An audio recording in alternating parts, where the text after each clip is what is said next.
ሰላም ጤና ይስጥልኝ ውድ የተከበራችሁ የቡና ሚዲያና ኮሙኒኬሽን ቤተሰቦች የሰዓቱን ዜናዎች እነሆ። በቅድሚያ ማበይት ዜናዎች አማኑኤል ሄለ ነኝ። የቢሾፍቱ ዓለም አቀፍ አውሮፕላን ማረፊያ የአፍሪካን ኢኮኖሚ እድገትና ውህደት እንደሚያፋጥን የገንዘብ ሚኒስትሩ አቶ አህመድ ሺዴ ገለጹ። በኮንታ አመያ ከተማ አስተዳደር የፓርቲና የመንግስት ተግባራት አፈጻጸም ላይ የደቡብ ምዕራብ ኢትዮጵያ ክልል ሱፐርቪዥን ቡድን ከአመያ ከተማ አስተዳደር አስፈጻሚ አካላት ጋር ውይይት አካሂደዋል። ኢትዮጵያና የአውሮፓ ህብረት የንግድና ኢንቨስትመንት ትብብራቸውን ለማጠናከር የጋራ ቁርጠኝነታቸውን ገለጹ። ግዙፉ የኢኮመርስ ግብይት ሼን በፈረንሳይ የወሲብ አሻንጉሊት በመሸጡ ተከሰሰ። የሚሉት አበይት ዜናዎቻችን ናቸው። ወደ ዝርዝሩ አልፋለሁ።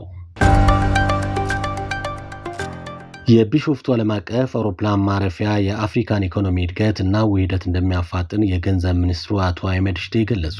በፓሪስ እየተካሄደ ባለው የኢትዮጵያና አውሮፓ ህብረት ኢንቨስትመንት ፎረም ላይ ኢትዮጵያ የምትገነባው አዲሱ የአውሮፕላን ማረፊያ ለአውሮፓ ኩባንያዎች አዲስ ኢንቨስትመንት እድሎችን የሚከፍት መሆኑ ተጠቁሟል። የፎረሙ አካል የሆነ እና በቢሾፍቱ አውሮፕላን ማረፊያ ግንባታ ላይ ባተኮረ ውይይት የገንዘብ ሚኒስትሩ አቶ አህመድ ሺዴ የኢትዮጵያ አየር መንገድ ግሩፕ ዋና ስራ አስፈጻሚ መስፍን ጣሰው የአውሮፕላን ማረፊያ ግንባታ አጋር የሆነው ዓለም አቀፉ አማካሪ ድርጅት እና የግንባታው ከፍተኛ አማካሪ የሆነው ዓለም አቀፍ ተቋም KPMG ተወካዮች ተገኝተዋል። በመድረኩም አውሮፕላን ማረፊያው በመላው አፍሪካ የኢኮኖሚ እድገትንና ውህደትን የሚያፋጥን ዋና የቀጠናው ማዕከል የመሆን አቅም እንዳለው ተመልክቷል።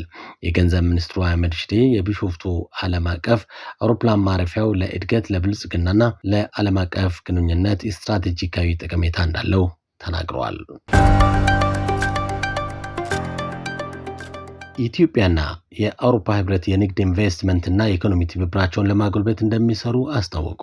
የኢትዮጵያና የአውሮፓ ህብረት ኢንቨስትመንት ፎረም ዛሬ በፈረንሳይ ፓሪስ መካሄድ ጀምሯል። ፎረሙ በኢትዮጵያና አውሮፓ ህብረት መካከል ያለውን የኢኮኖሚ ትብብር ማጠናከርና አዳዲስ የኢንቨስትመንት እድሎችን መጠቀም በሚቻልበት ሁኔታ ላይ ያተኮረ ነው። የገንዘብ ሚኒስትሩ አህመድ ሺዴ በፎረሙ ላይ የኢትዮጵያ ማይክሮ ኢኮኖሚ ፎረም በዝርዝር አስረድቷል። ፎረሙ የግል ኢንቨስትመንት መሳብና ኢትዮጵያ ከዓለም ኢኮኖሚ ጋር ያላትን ትስስር የበለጠ ማጠናከርን ያለመ መሆኑን ገልጿል። በፎረሙ መክፈቻ ላይ ንግግር ያደረጉት ባለስልጣናት የኢትዮጵያና የአውሮፓ ህብረት ኢኮኖሚ ትብብር እያደገ መምጣቱ አስተዋጽኦ ሰጥቷል ብለዋል። ኢትዮጵያ የኢንቨስትመንት ምቹነትን ለማሻሻልና የውጭ ቀጥታ ኢንቨስትመንት መሳብን ዓላማ በማድረግ እያደረገቻቸው ያሉ የመንግስትና የግሉ ዘርፍ ምክክሮች መልካም የሚባሉ መሆናቸውንም ተናግረዋል።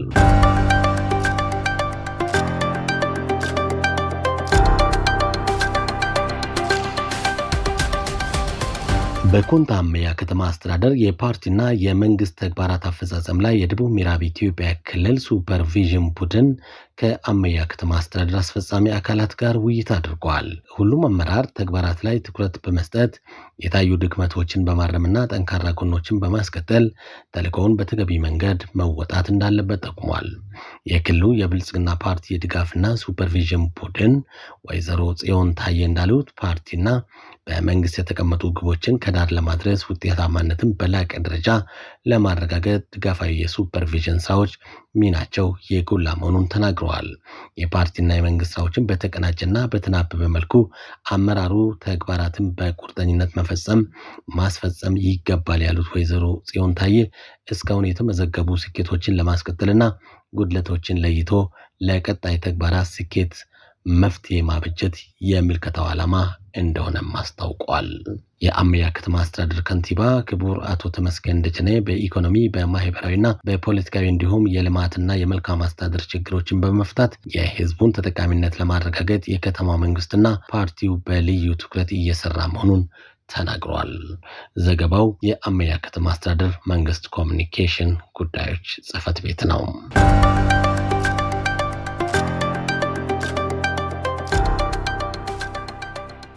ግዙፉ የኢኮመርስ ግብይት ሼን በፈረንሳይ የወሲብ አሻንጉሊት በመሸጥ ተከሰሰ።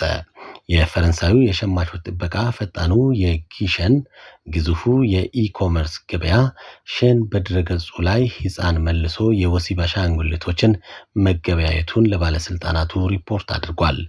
የውድድር የሸማቾች ጉዳይና የማጭበርበር ቁጥጥር ዳይሬክተር ጀነራል በመግለጫው እንዳስታወቀው የአሻንጉሊቶቹ መግለጫና ምድብ የህፃናትን የብልግና ምስሎች ይዘት ለመጠራጠር አስቸጋሪ ያደርገዋል ሲል መግለጹን የፈረንሳይ መገናኛ ብዙሃን ዘግበዋል። ሼን እንዳስታወቀው በጥያቄ ውስጥ ያሉ ምርቶች እነዚህን ከባድ ጉዳዮችን እንዳወቅን ወዲያውኑ ተሰርዟል ብሏል። ሼን እነዚህን ዝርዝሮች የኛን የማጣሪያ ሂደት እንዴት እንዳለፉ እየመረመርን ነው ሲል አስታውቋል። ሼን በተጨማሪም በገበያ ቦታችን ላይ በሌሎች የሶስተኛ ወገን አቅራቢያዎች ሊዘረዘሩ የሚችሉ ተመሳሳይ ዕቃዎችን ለመለየት እና ለማስወገድ አጠቃላይ ግምገማ እያካሄድኩኝ ነው ሲል አክሏል። የፈረንሳዩ የሸማቾች ጥበቃ ግን ለፈረንሳይ አቃቤ ሕግ እንዲሁም የሀገሪቱ የኦንላይን እና የብሮድካስት ተቆጣጣሪ አርኮም ሪፖርት አድርጓል። ይህ ዜና የተሰማው ሼን በፓሪስ ውስጥ የመጀመሪያውን ቋሚ መደብር ሊከፍት ቀናቶች ሲቀሩት ነው። በፈጣን ፋሽን ላይ የተካነው ሼን ዓለም አቀፉ የኢኮመርስ መድረክ ነው።